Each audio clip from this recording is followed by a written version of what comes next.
course, who is the voice of Andy from the and last but definitely not least, Mary Gibbs, the voice of Boo. Thank you so much. So, guys, thanks so much for being here. I know that John and Mary, you guys are kind of regulars, but Emily, this is your first MouseCon event. My first one. Is this your first event in general? Or? It's my second. Second. I'm a pro. You are, yeah, definitely, yeah. You should. I'm learning from John. You're seasoned now. You've got more than one. You're seasoned. Yeah. How's it been so far for you? Oh, it's been so fun. Everybody's so nice, and like you guys are dressed so well, and it's so cool. It's amazing. I feel really honored to be here. What are some of the takeaways that you guys actually get from these panels, having the experience that you do with the voice acting you've done? I mean, Mary, I know that you were like yay high when you were recording and people were following you around in a room with a microphone and everything. But you have had some experience at these cons before, so like one by one, like what's your takeaway from this? Like what is it, the fan experience? Is it the costumes, everything? How do you give your opinions on that? And we start with you.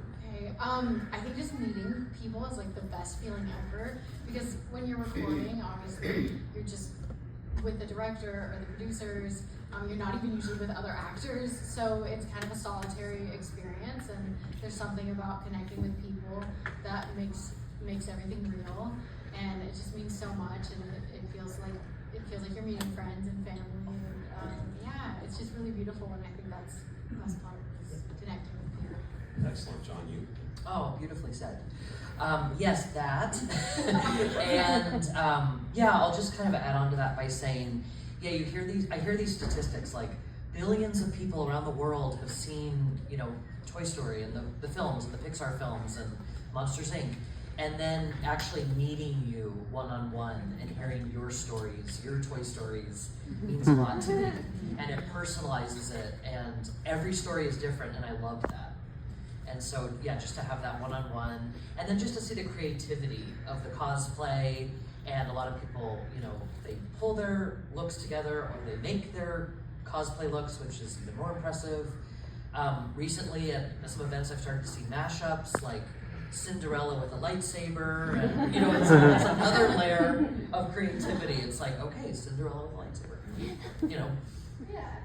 Yeah, I mean, definitely agree with what everyone said, just to piggyback off that. I mean, Comic-Cons in general, the costumes are always a really amazing part. And then, yeah, just getting to connect with fans, especially, I mean, I was 3. I don't really even remember recording that much. I grew up just kind of knowing I was in this movie, but then the last almost 10 years, I've been doing Comic-Cons, just getting to meet people and see how Monsters, Inc. affected them, or just, Disney and Pixar in general. And just to instantly have that connection and that level of trust, and then getting to have that special Disney Pixar bond with a bunch of people. It's a special experience. So thanks for being a part of that. Awesome, thank you. They're signing autographs and they're meeting and greeting people, and I've seen, like, you guys as well as a lot of other people that I've met, it seems like you genuinely love what you do. So thank you for bringing that energy here, because it's definitely felt on the other end of the table as well. So, Mary, I wanted to get to you in regards to, because you were so little, you haven't done a lot of voice acting since then, but I know that you're doing a few things for Adventurous Ideas that we were talking about before. But, yes, shameless plug. Sorry, that panel is at 3 o'clock, folks. So if you'd like to know more about AdventurousIdeas.com, please come back at 3 p.m. Okay, so my question to you, though, is that Boo is not the only character that you've technically voiced, although it was still your same voice as a child. So tell us what other things that Pixar has sprinkled you into. So yeah, I kind of got to my big recording over the span of about 3 years, from 2.5 to 5, when it came out, I was Boo. And then, yeah, they reused my voice. So my biggest claim to fame other than Boo is Baby Riley in Inside Out. And if you go back and watch Inside Out, it's just the beginning of the movie when she's running around and eating broccoli. And, but she has the same pigtails as Boo, with the same little pink baubles, and then Boo's door's flowers are on her shirt. So they it's a little homage.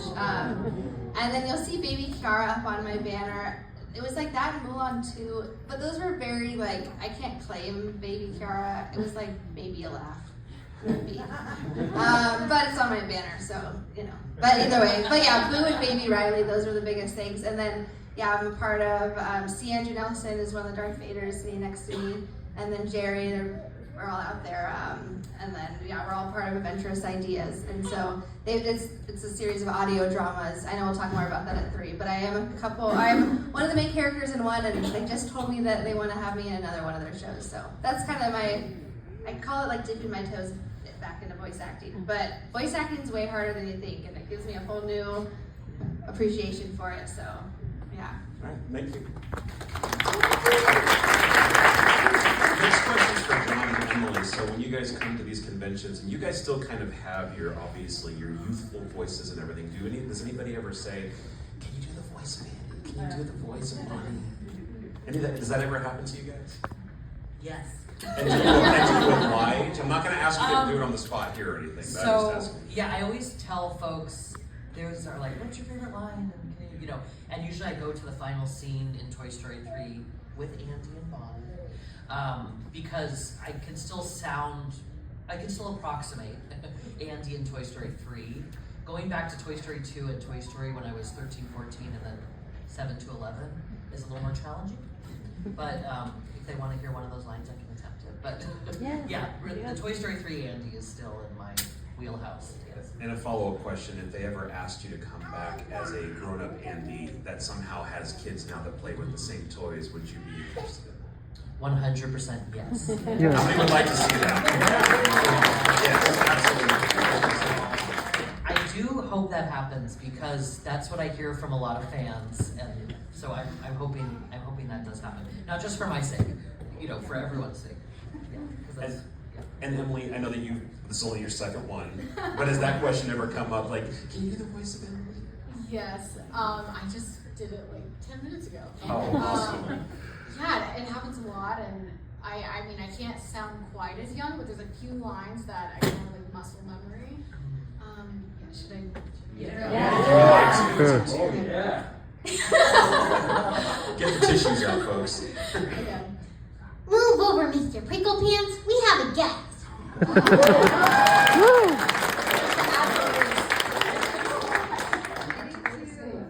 See, people ask me to do the voice, and I'm just like, puberty happened. But that was pretty good. That was good. I've been derailed because I am in awe. Yes, absolutely. That was fantastic.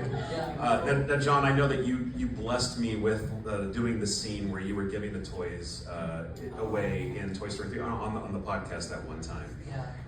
And if you guys want to know more about it, you can see me after the show, but I won't promote it on this panel. This is about you guys. Hashtag Main Gate Magic. Thank you very much. I didn't do it, but she did.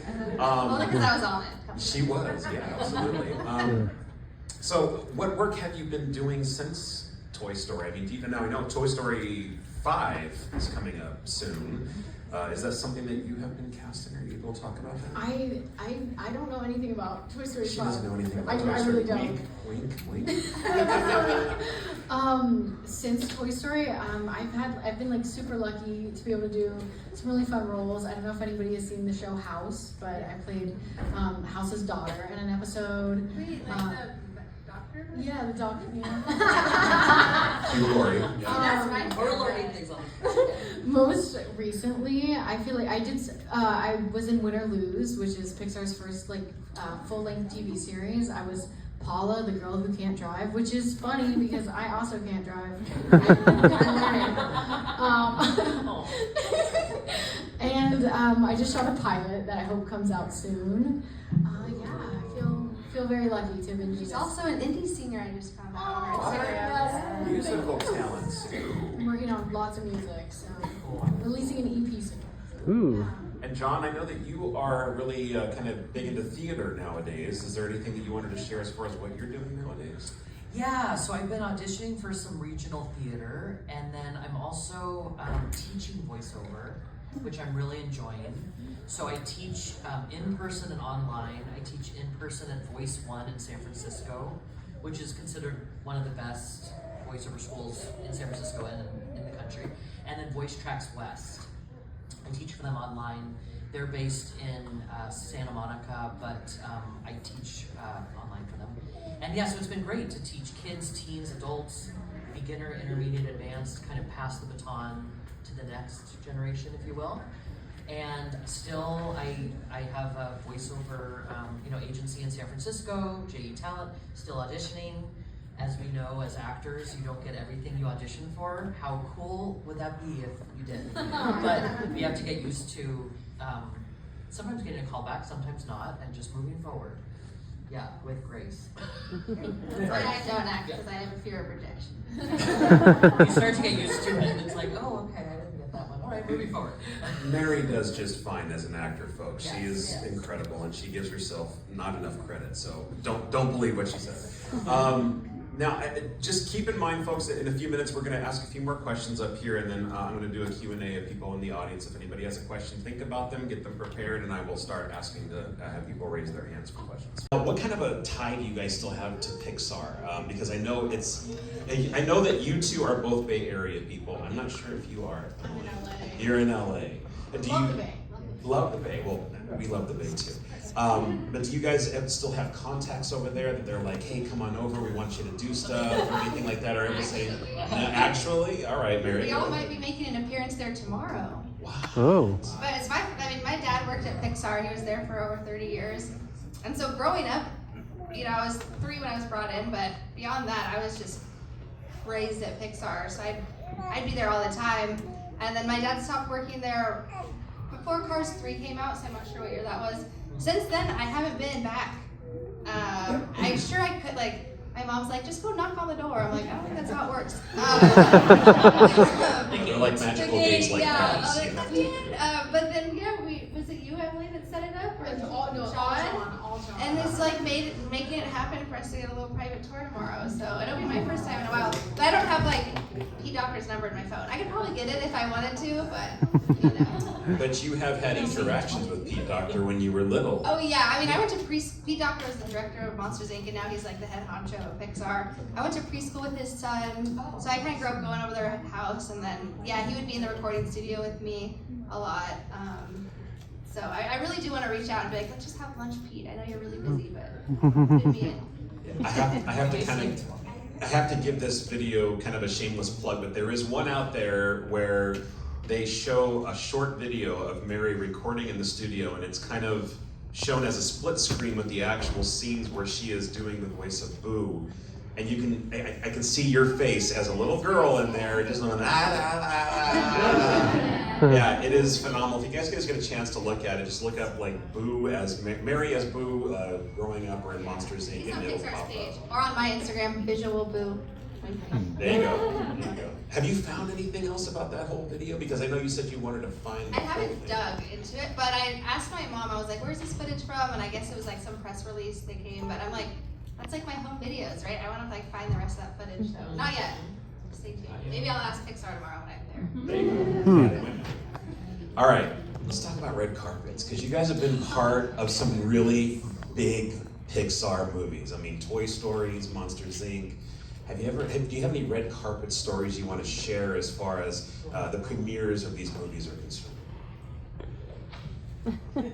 I'm going to start picking on somebody. I've been talking a lot, so I'll answer that. Do you want to? Emily, you go first. Why don't you tell a story? Oh, okay. And I'll tell my Tom Hanks story. Oh, perfect. Okay, we have 2 stories. Okay. Two stories. So, when Toy Story came out in 2010, I got to go to the premiere, and before the premiere, I hadn't met anyone. So I hadn't met John, I hadn't met anybody else in the cast, and was very excited. And I also had no idea my character got the toys at the end, so that was a complete shock because I was told my lines in isolation. So I had no idea. And we went, saw the movie, the ending happened, it was so mind-blowing, and I still hadn't met John.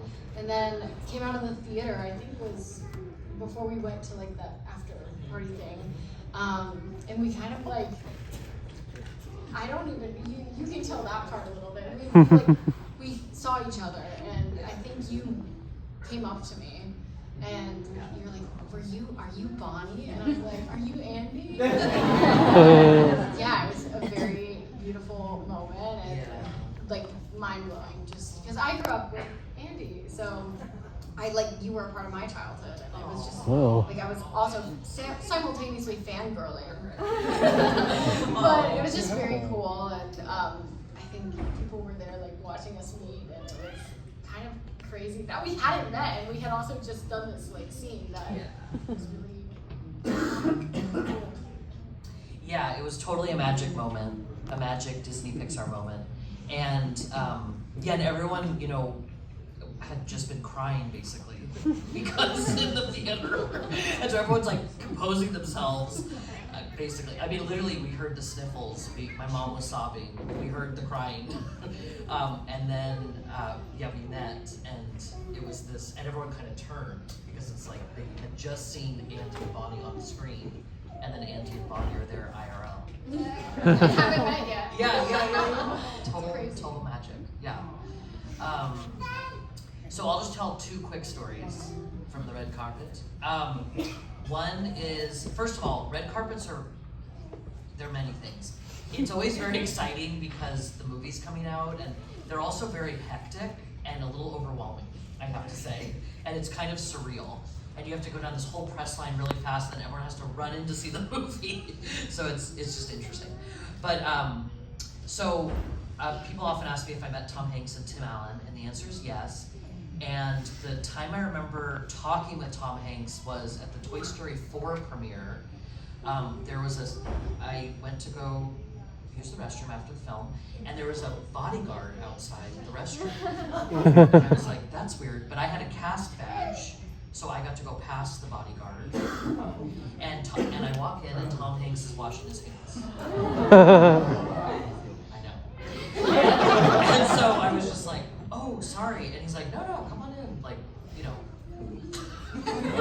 This is my bathroom. Get out of here. Exactly. Because it was the bathroom theater. And I was like, oh, hi. And I was like, hi, Johnny Morris, the voice of Andy. And he's like, oh, yeah, I remember. And I was like, oh, cool. And he just was like, oh, wasn't that a masterpiece? I was like, yeah, and you did such a good job. And so, thank you. It's fun to be witty. And then I was just like, okay, yeah. But that was kind of a surreal moment. Because it was just him and me, and it was quiet, not the buzz, if you will, pun intended, of the red carpet. And then my second quick story is I also got to meet Keanu Reeves. Oh. Who's he? Matrix. I Neo know in the he is. Matrix. Duke Kaboom. Oh, sorry. Toy Story Duke 4. Kaboom. Okay. Oh, I'm sorry. Sorry. Of course you do. Okay, Duke Kaboom. The answer is Duke Kaboom.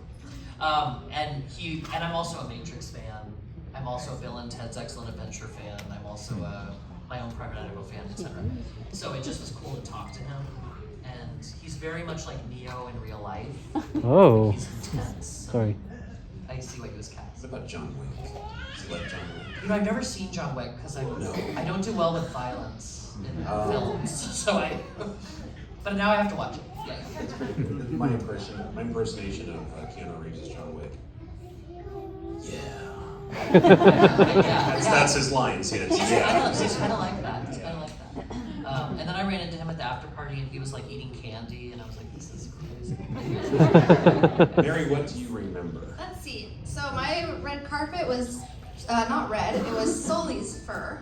So that was cool. And people ask if I have a lot of memories from recording. I have less memories from being 3, very few. But I remember a little bit more of 5-year-old me walking down the red carpet.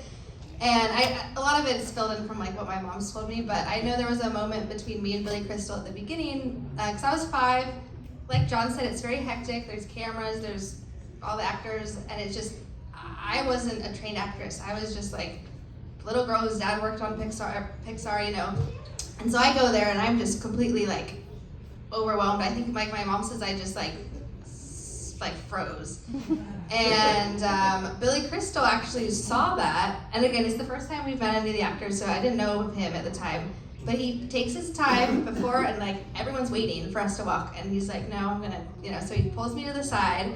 And he like talks to me and makes me feel comfortable. And then he picks me up. And so Billy Crystal, all the pictures is Billy Crystal walking me down the red carpet, like holding me. And just kind of like showing me through this process. So even though I don't remember that fully, just knowing that happened, like hearing the stories, I think is really magical.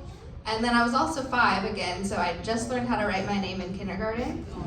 And again, like, everyone's is like trying to hurry through the press line so you could like get to the movie. And there I am, taking 5 minutes to do every autograph, and I do remember kind of like signing my name very slowly, and people were like, all right, come on.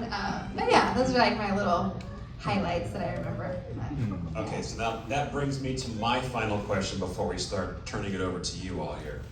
Now, your artwork has actually been in Monsters, Inc. Now, you drew the little picture of Randall, your monster. I did, yeah. So Pixar likes to do a lot of that kind of Easter eggy stuff.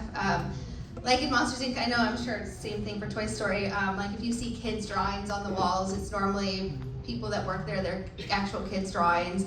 And they did the same thing for like Boo, and she's showing Sully her monster, and there's this picture of her and Sully, all the little drawings that are on, she's like sitting in Sully's bed. Yeah, so I actually drew Randall. Pixar has that somewhere in a vault somewhere, I'm sure. And then you can see it actually zoomed in. I thought this was just fake news, but I rewatched the movie and it's real. You can see in that stack of papers, I actually wrote my name on top of like one of the corners, and they left it in the movie. So it's like shows that Boo's name is Mary. So, I know, I thought that was Photoshopped, and I had to go back. I'm like, oh. Do you guys have any additional experiences where Pixar maybe incorporated something that you did personally into the movie, whether it's something you said, drew, anything like that? I know they're creative that way. I don't think so. Not to my knowledge. I think mine was more like ad-libbing, because they'd be like, we need a lot of Andy laughing. We need Andy running up the stairs. And so I think like when he was like, yep, thank you, Mom. It was just some weird thing I did, and then they kept it. And now I'm like, oh, here. Okay, but or stuff like that. And then I remember for Toy Story 3, obviously the script is so beautiful, but they were like, does this sound like a teenager? You know, especially at the beginning when he's like talking to his mom and Molly, and you know, so they were just kind of asking my opinion because I was, you know, closer to teenage age than they were. So, yes, yeah. But no drawing. Oh. It might have been because my dad was a storyboard artist, which is like super early in the movies, which is probably why some of that stuff got to be snuck in there. That makes sense. Nothing further? I don't think so. I think there was like a little improv. I feel like when we did like the bluebells, cockle shells, I feel like there's a little improv in that scene, but pretty much Lee, our director, would just tell me the lines to say, and I would just do that, and then sometimes be laughing, crying. I think my mom had to come in and like tickle me one time to get me to laugh. I feel like that happened. How old were you? I was 8 when I booked Toy Story, and then voiced her in the shorts and everything until I was 14. 18, 14.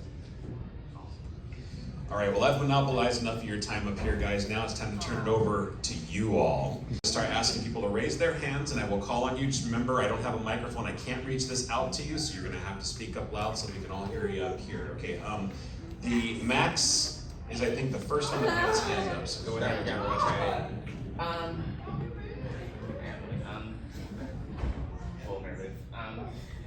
Take your time, no rush, it's okay. Okay. Yeah. Couple questions, if I may. What advice would you give your younger self, and what was the most memorable thing in during your time working for those shows that you haven't forgotten about to this day?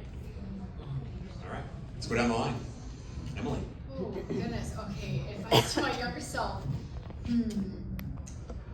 I think just don't get too hung up on what people think. Like you're good enough. Like as you are, you don't need to try and do anything. I think being a child actor, I had a lot of pressure to try and be like greater than I was. Especially when you start with such an epic project. Like you, at least in Hollywood, like your agents and people around you are very much like, you know, you gotta replicate that and do really well. And I think I put a lot of pressure on myself as a 8-9-year-old to like replicate success. And I think just, you know, if I could have gone back and hugged her and been like, hey, you're enough. Like you don't need to be anything other than you are, anything more. That would probably be the advice I would give myself. And the memorable moment? Memorable moment from working on like Toy Story? Yeah. Okay.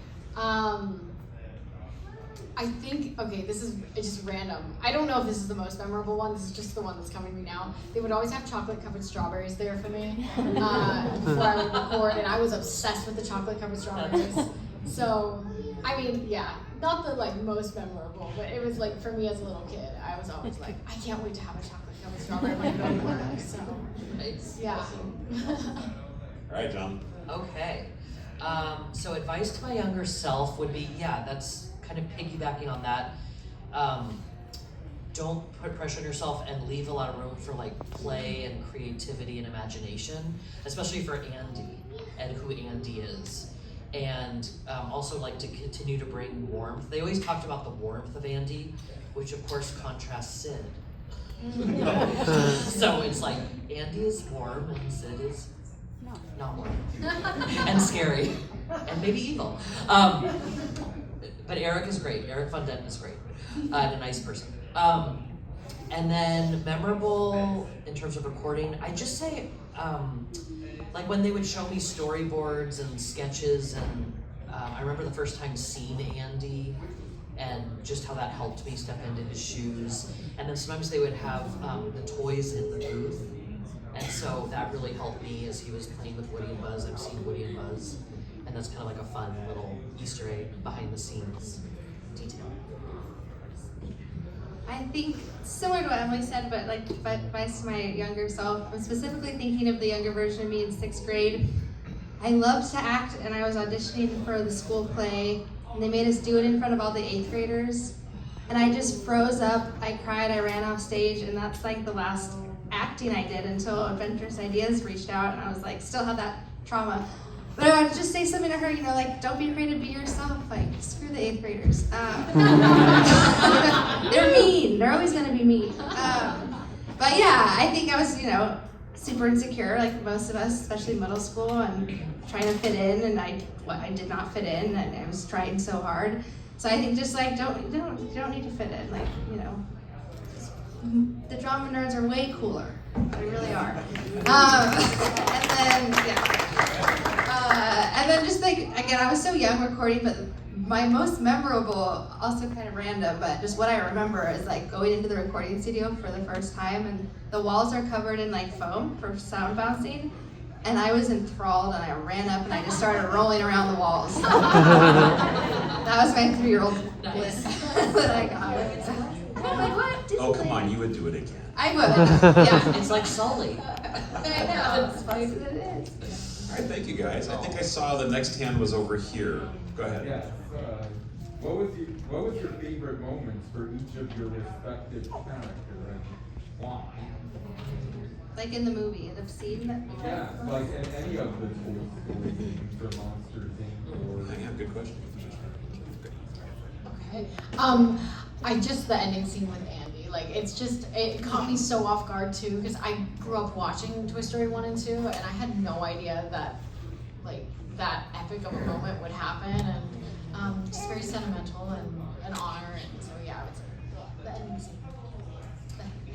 I would second that, and then add the first scene in Toy Story where Andy is just like in full play mode, and it's just like he's going for it, because that's just so Andy. Yeah, and also how they start with the clouds in Toy Story and they end Toy Story 3 with the clouds.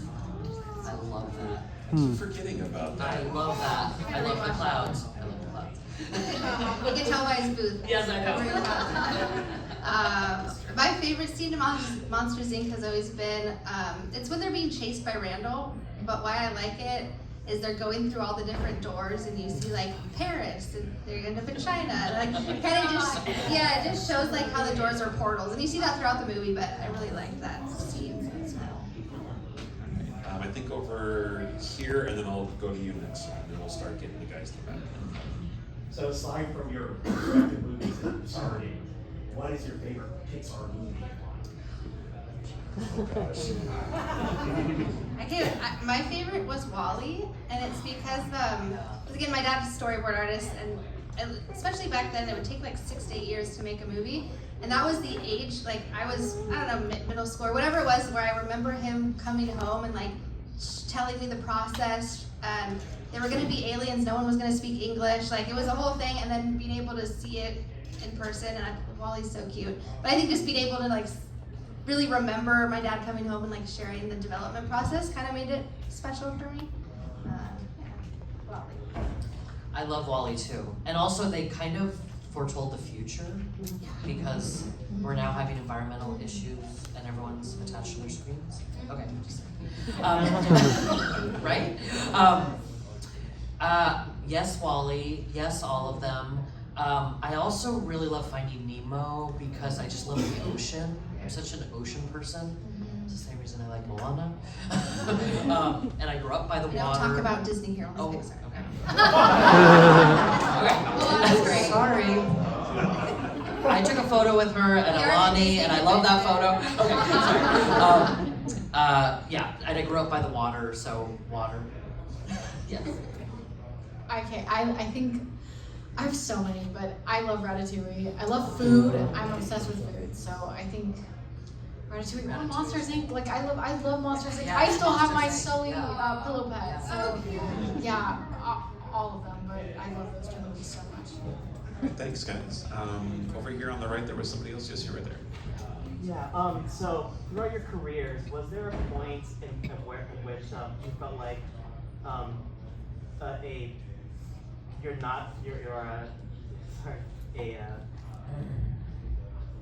was there a point in your careers where you felt like not your best voice work made it into the final product? Like you would have actually go back and listen to that final product and say, oh, I couldn't have done I think it's like I've only listened to like little clips like with Fears of Extinction, but just unless like the 3-year-old voice. But my experience, it's kind of like when you listen to your own voicemail and you're like, do I really sound like that?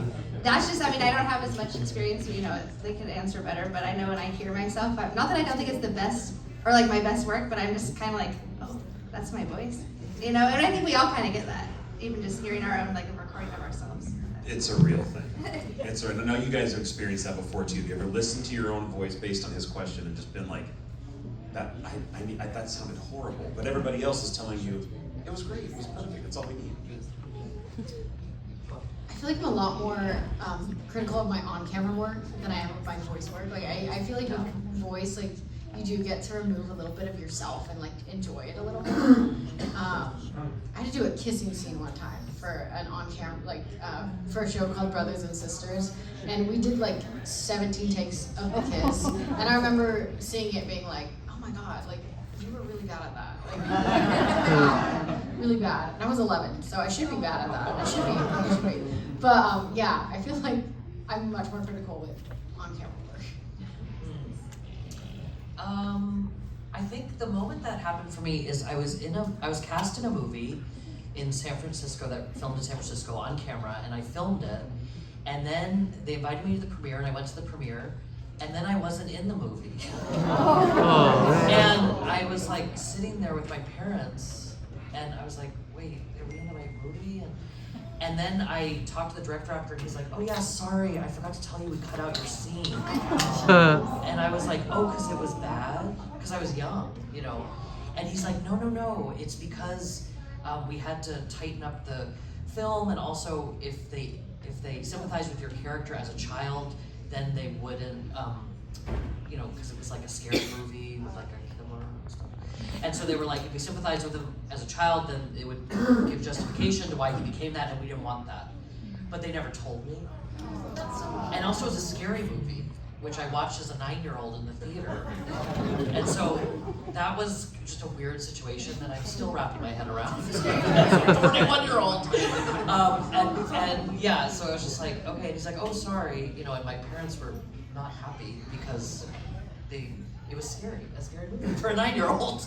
Yeah. So anyway. We're gonna go back over here on my left, the gentleman on the aisle with the white shirt with your hand up right there. And I'll go further back. Yes. Okay, so my question for 3 of you, this is not related to Disney or Pixar or anything, but my question is that if you can like travel to any country, either for a vacation or a travel, what will it be and why? Yes. Yeah.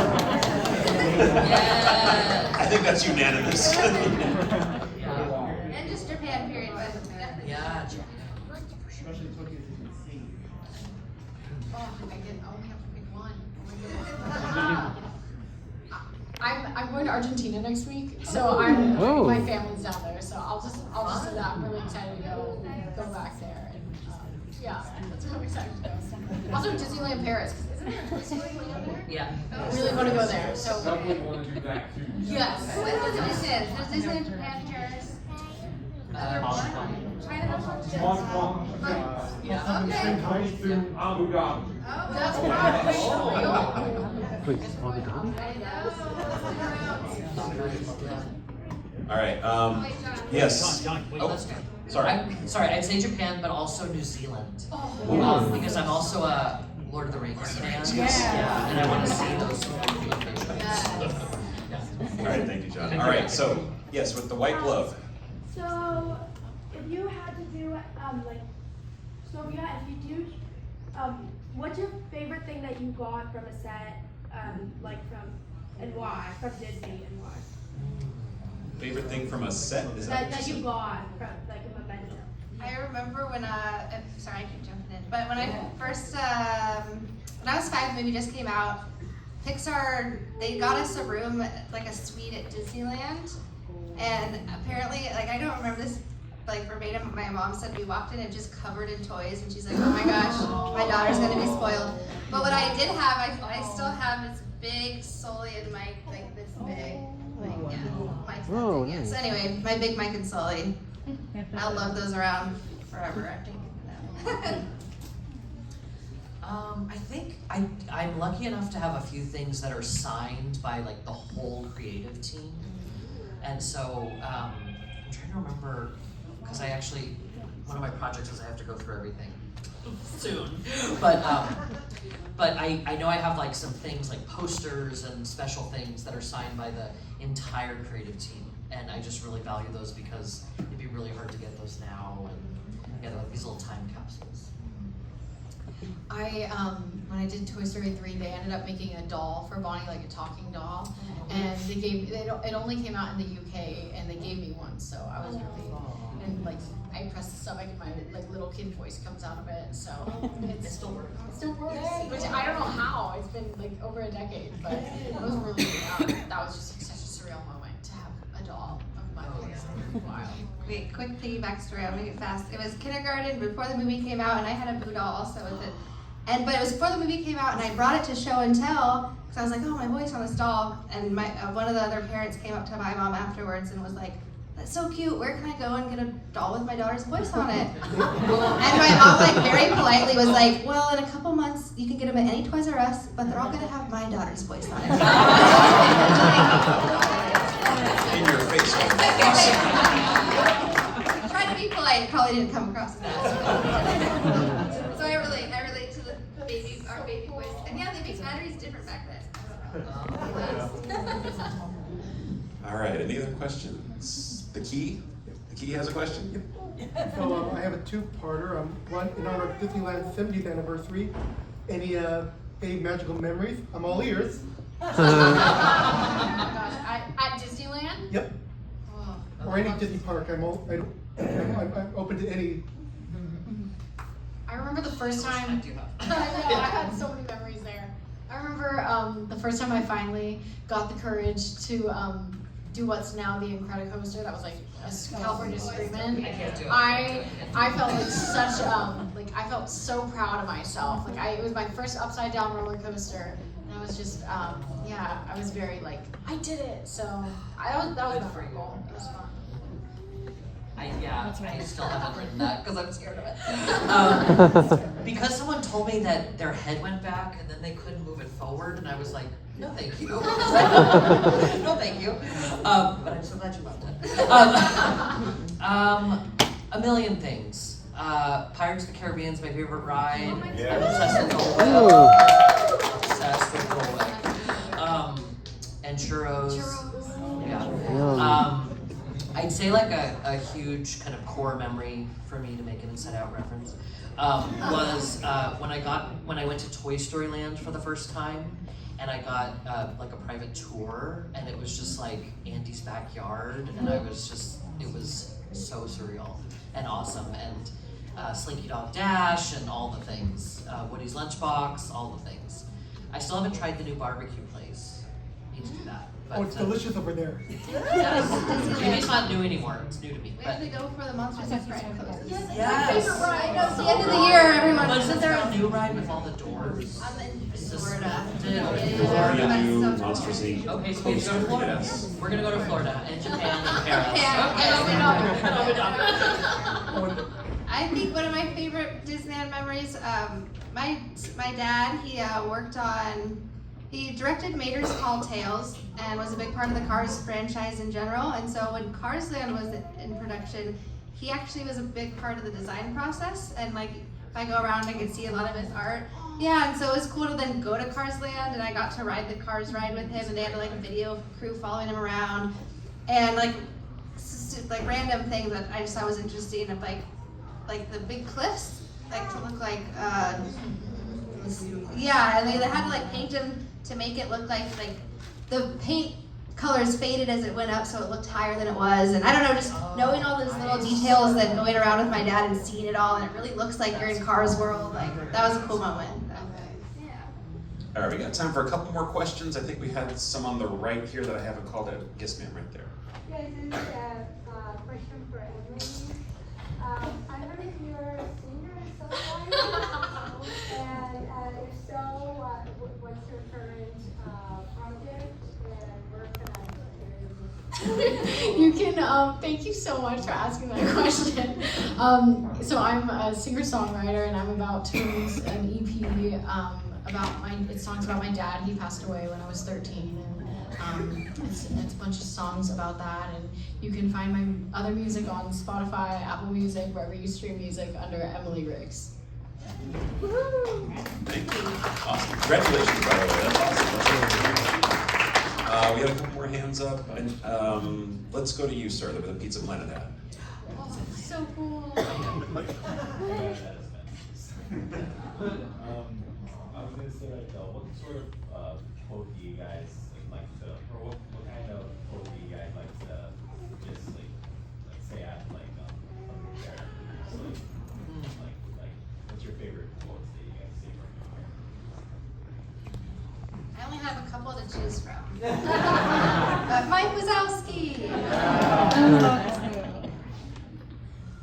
Yeah, see, she sounded more like blue than I did. I could never. Move over, Mr. Prickle Pants is kind of my All right, I gotta get in the zone here. Okay. Now Woody, he's been my pal for as long as I can remember. He's brave like a cowboy should be, and kind and smart. Give it up for Mr. John Morris, who's the prepare us for that. There might be some people actually crying right now. Or at least got goosebumps. All right. Yeah, I believe that you had a question earlier. Go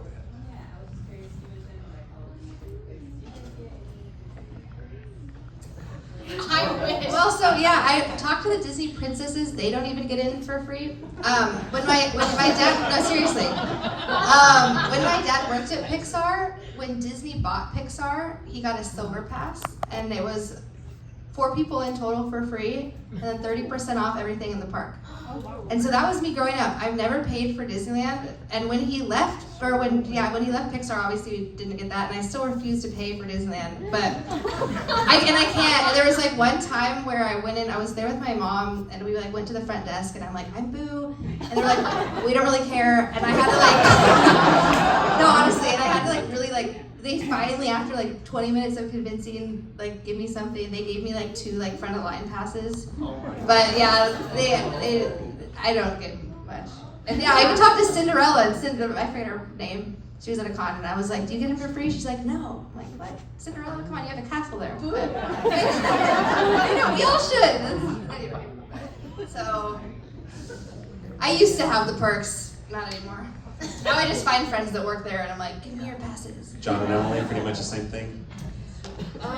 Yeah, the only time I can think of was I went down for Pixar Fest when was that? I think April 2024, yeah. And I went with my younger sibling, and I did some like promo for them. with like the parks and things, and like the food and the Doug popcorn bucket, and the Pizza Planet popcorn bucket, and the Slinky Zipper, that's hard to say, Slinky Zipper. And then they generously were like, we'll put you over at the Disneyland Hotel and you get to be in the parks all weekend. But that's because we kind of do like a trade in a way, And so, but honestly, last time I was there, I just went around downtown Disney and I kind of got my fix, I didn't get to do the rides, but like, I went to the Star Wars store, and the Lego store. There's so much there. The world of Disney, All right, I think I have time for just one more question. Yes, with the tiara, I believe. Go ahead, stand up and ask your question. Speak loud, please. Mary, how do you feel about Monsters Inc. closing? Don't remind me. I was told like a few years ago that it was closing, and then it never did. So I was like, oh, maybe it's gonna stay open. And I just found out today that it's officially closing at the end of the year. Aww. So if anyone has Disneyland passes, give me my way so I can go for free and ride it again. It's your last ride. I know, I'm very sad. It's a very cute ride, and I get joy out of riding it and not telling anybody on it that I'm Boo. And I'm like, okay, Dumbo race, that's good. But I found out that they are making a new Monsters Inc. ride in Florida, and I don't like roller coasters, but I'm gonna have to ride it. Yeah. It's gonna be like a roller coaster version of the Doors. So the fact that they're giving me that. And apparently Japan has a big Monsters Inc. section. So, but the OG one in California Adventures, I'm very sad. It's so good. It's so good. It's my favorite ride in 3D, right? It's so good. All right, that's about all the time we got, guys. So give a round of applause.